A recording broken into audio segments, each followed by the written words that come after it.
Welcome to back your channel SP Baba hero में आपका स्वागत है। हम आपके लिए एक बार फिर से लेकर आ गए हैं रोमांचक कहानी।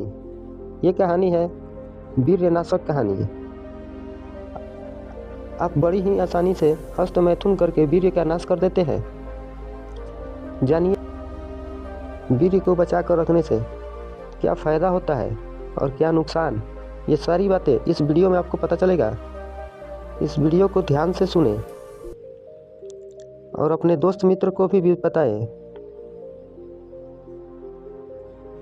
तो फटाफट इस वीडियो को शुरू करते हैं। इस वीडियो को शुरू करने से पहले आप अगर हमारे YouTube चैनल को सब्सक्राइब नहीं किया है तो कृपया करके कर दें और बेल आइकन को ऑल पे कर दें, ताकि ऐसे ही नए नए वीडियो आए तो सबसे पहले आप तक पहुंचे। तो चलिए फटाफट इस वीडियो को शुरू करते हैं। सांसारिक भोगों में एक विचित्र आकर्षण होता है। यही कारण है कि वे मनुष्य को सहज ही अपनी ओर खींच लेता है। किंतु इसमें भी अद्भुत बात यह है कि यह जितनी ही अधिक मात्रा में प्राप्त होता है, मनुष्य का आकर्षण उतना ही उसकी ओर बढ़ता जाता है और शीघ्र ही वह दिन आ जाता है जब मनुष्य इसमें डूबकर नष्ट हो जाता है। संयम मनुष्य की शोभा ही नहीं, शक्ति भी है। अपनी इस शक्ति के सहारे उसे अपनी रक्षा करनी चाहिए। इस प्रकार सस्ते में उसका अंत कर डालना न उचित है न कल्याणकारी। कठिन साधनाएं न करने पर भी जो वीर्य को अखंड रख लेता है, वे अपने अंदर शक्ति का अक्षय भंडार अनुभव करते हैं और कुछ भी कर सकते हैं और कुछ भी करने की क्षमता रखते हैं। जीवन में कुछ अच्छा और बड़ा करना चाहते हैं तो आपको अपनी इस ताकत को बचा कर रखना होगा। भारत में आध्यात्मिक गुरु ओशो ने कहा था, ब्रह्मचार्य सेक्सुअलिटी का विरोध नहीं है बल्कि ट्रांसफॉर्मेशन है। यौन ऊर्जा अधोगमन है, नीचे की तरफ बह जाना है। ब्रह्मचार्य ऊर्जा ऊर्ध्वगमन है, ऊपर की तरफ उठ जाना है।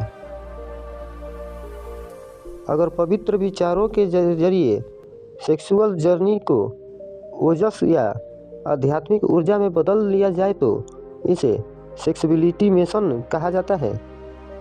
यह किसी तरह का दमन नहीं है बल्कि एक सकारात्मक और स्थानांतर की प्रक्रिया है। यौन ऊर्जा पर अपना नियंत्रण स्थापित करके इसे संचित करके दूसरी तरफ मोड़ देना है। धीरे धीरे आप इसे ओजस शक्ति में भी तब्दील कर सकते हैं।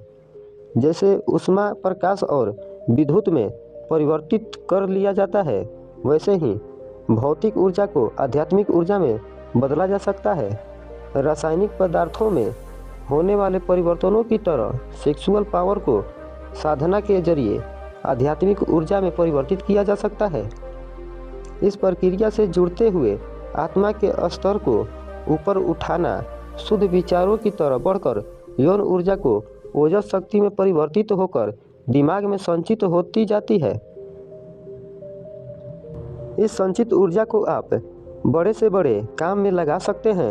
अगर आपको बहुत क्रोध आता है या आपके पास शारीरिक बल ज़्यादा है तो उसे भी ओजस शक्ति में ट्रांसफ़र किया जा सकता है।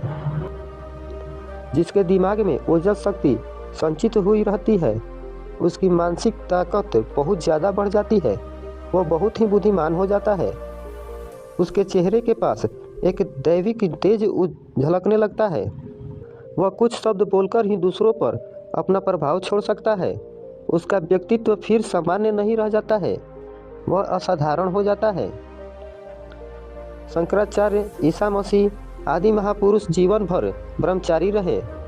ऊंचे उठे हुए बुद्धिजीवी लोग अधिकतर समय जीवन ही बिताने की चेष्टा किया करते हैं।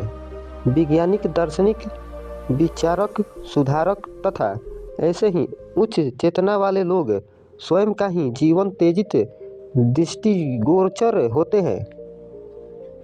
संयम से तात्पर्य मात्र शारीरिक ही नहीं, मानसिक व आध्यात्मिक ब्रह्मचार्य से भी है। यह एक सत्य है कि भोगों की अधिकता मनुष्य की शारीरिक, मानसिकता और आत्मिक तीनों प्रकार की शक्तियों का नुकसान कर देती है। यह रोग युवा अवस्था में ही अधिक लगता है।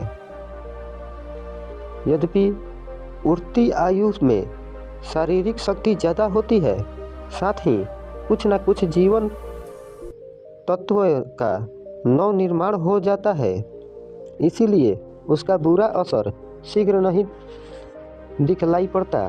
लेकिन युवा अवस्था के ढलते ही इसके बुरे परिणाम सामने आने लगते हैं। युवा कई तरह की कमजोरियों के शिकार बन जाते हैं। थोड़ी युवा और ढलने पर सहारा खोजने लगते हैं, इंद्रियां शिथिल हो जाती हैं और जीवन एक भार बन जाता है। शरीर का तत्व वीर्य जो कि मनुष्य की शक्ति और वास्तविक जीवन कहा जा गया है, अपयोग हो जाता है, चला जाता है, जिससे सारा शरीर एकदम खोखला हो जाता है। तमाम सिद्धहस्तों ने इसी वीर्य की ताकत का संचय कर बड़े बड़े चमत्कार किए हैं। इसमें हैरानी की कोई बात नहीं है कि हमारा अधिकतम ऊर्जा यौन ऊर्जा में संचित होती है। दृष्ट इच्छा शक्ति के जरिए हम अपनी यौन ऊर्जा को अद्भुत क्रिएटिविटी में तब्दील कर सकते हैं।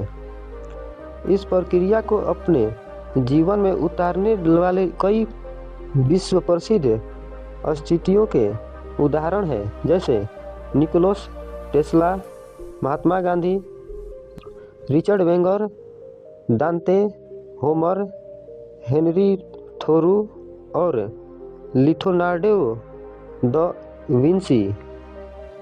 विदेशी प्रचारकों ने भी इसकी कम प्रशंसा नहीं की है। प्रसिद्ध वाणी वैज्ञानिक डॉक्टर बोनहार्ड ने अपनी पुस्तक सेलिबेसी एंड रिहेबिटेस में लिखा, ब्रह्मचारी यह नहीं जानता कि व्याधिग्रस्त दिन कैसा होता है।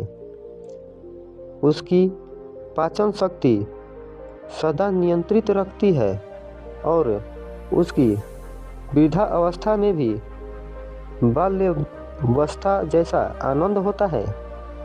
अमेरिकी प्राकृतिक चिकित्सक डॉक्टर बेनिडिक्ट लुस्टा ने अपनी पुस्तक नेचुरल लाइफ में कहा है कि जितने अंशों तक जो मनुष्य ब्रह्मचार्य की विशेष रूप से रक्षा और प्राकृतिक जीवन का अनुसरण करता है, उतने अंशों तक वह विशेष महत्व का कार्य कर सकता है।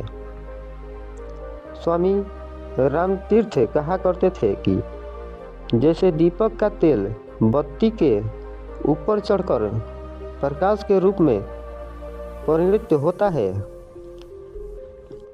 वैसे ही ब्रह्मचारी के आनंद का वीर्य तत्व सुषुम्ना नाड़ी द्वारा प्राण बनकर ऊपर चढ़ता हुआ ज्ञान दीपक में परिवर्तित हो जाता है। रेतस का जो तत्व रति काम यौन संबंध बनाने के समय काम में लगता है, जितेंद्रिय होने पर वही तत्व प्राण, मन और शरीर की शक्ति को पोषण देने वाले एक दूसरे ही तत्व में बदल जाता है। आधुनिक विज्ञान इतना विकसित हो जाने पर भी वीर्य की उत्पत्ति का कोई सिद्धांत निश्चित नहीं कर पाया है। सामान्य रासायनिक रचना के अतिरिक्त उन्हें इतना ही पता है कि वीर्य का एक कोष स्त्री के डिंब से मिलकर जाता है। यही वीर्य कोष पुनः उत्पादन आरंभ कर देता है और अपनी तरह तमाम कोष मां से प्राप्त आहार द्वारा कोशिका विभाजन प्रक्रिया के अनुसार विभक्त होता है। कहना न होगा कि वीर्य का सूक्ष्मतम अस्प चेतना का एक अंतिम सूक्ष्म अंश है। इसकी लंबाई 1 से 1600 से 1/1700 इंच तक होती है। इसमें न केवल मनुष्य शरीर वरन विराट विश्व के शक्ति बीज छिपे होते हैं। सृष्टि को बहुगुणित बनाने की व्यवस्था भी इन्हीं बीजों में निहित होती है। उसकी शक्ति का अनुमान किया जाना कठिन है। भ्रूण काल के निर्माण के बाद शिशु जब विकसित होना प्रारंभ करता है तो ओजस उनके मस्तिष्क में ही संचित हो जाते हैं। यही कारण है कि गर्भ में संतान का सिर नीचे की ओर होता है। जन्म के समय 10 रक्ती वीर्य बालक के ललाट में होता है। शास्त्रों के अनुसार 9 से 12 वर्ष तक वीर्य शक्ति भौहों से उतरकर कंठ में आ जाती है। प्रायः इसी समय बच्चे के स्वर में सुरीलापन आता है। इससे ठीक पूर्व दोनों की ध्वनि एक जैसी होती है। 12 से 16 वर्ष तक की आयु में वीर्य मेरुदंड से उपस्थित की ओर बढ़ता है और धीरे धीरे मूलाधार चक्र में अपना अस्थायी स्थान बना लेता है। काम विकार पहले मन में आता है, उसके बाद तुरंत ही मूलाधार चक्र उत्तेजित हो जाता है और उसके उत्तेजित होने से वह सारा ही क्षेत्र जिसमें कि कामेंद्रियां भी सम्मिलित होती हैं उत्तेजित हो उठती है। ऐसी स्थिति में ब्रह्मचार्य की संभावना कठिन हो जाती है। 24 वर्ष तक की आयु में यह शक्ति मूलाधार चक्र में से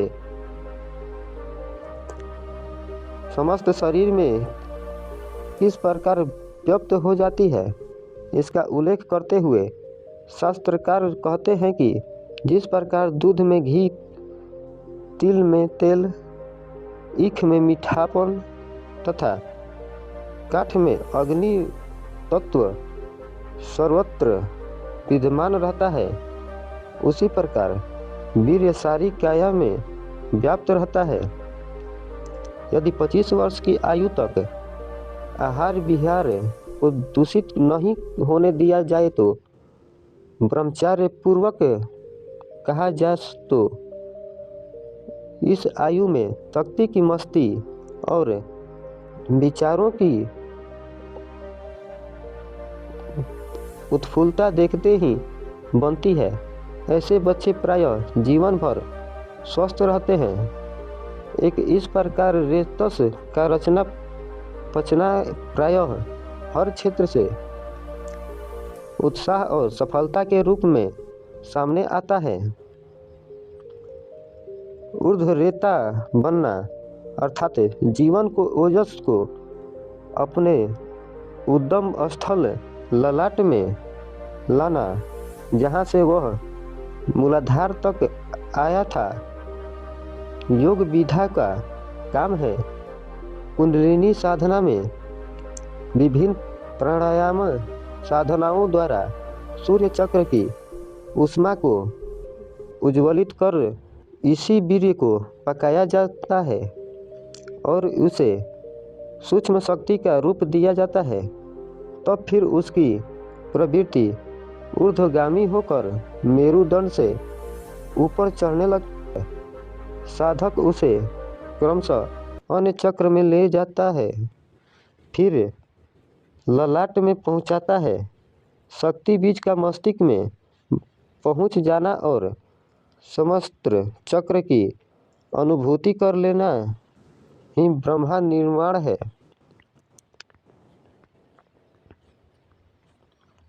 दोस्तों, ये कहानी आपको कैसी लगी? उम्मीद है कि इस कहानी से आपको बहुत कुछ सीखने को मिला होगा और आप बहुत कुछ जाने होंगे। अगर आप इस कहानी से कुछ सीखे हैं तो हमारे YouTube चैनल को लाइक, कमेंट और सब्सक्राइब करना ना भूलें और बेल आइकन को ऑल पे कर दें ताकि ऐसी ऐसी वीडियो आपको मिलती रहे। आप हमारे लिए अपना कीमती समय दिए हैं, इसके लिए आपको हम दिल से धन्यवाद कहते हैं।